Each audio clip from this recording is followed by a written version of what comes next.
Bienvenidos al segundo día del viaje por Marruecos. O sea, a mí me ha sonado la alarma y súper asustada de no saber ni dónde estaba. Vamos a dar la oportunidad a que se conozcan entre ellos con unas presentaciones breves en modo speed dating.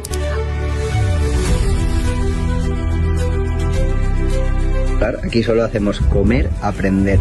Un momento ideal y espectacular para contar todo lo que ha sido mi trayectoria y va a seguir siendo mi trayectoria en el mundo empresarial. Creo que va a hacer cosas que sintiera que descubro cosas, ¿no? No me apetecía hacer nada normal. Sí, me apetecía hacer algo que yo sentía que descubriera. Y entonces en tercero de carrera propuse a mis compañeros cruzar África como viaje de fin de carrera. Tengo una teoría en mi vida que es el minuto 2. Tienes un minuto para quejarte. El minuto 2 piensa en la solución. Ya está. Los caravanserai, sobre todo en la antigua ruta de la seda, eran los lugares que servían de refugio y de protección a las caravanas que iban llevando, pues eso, todo el material.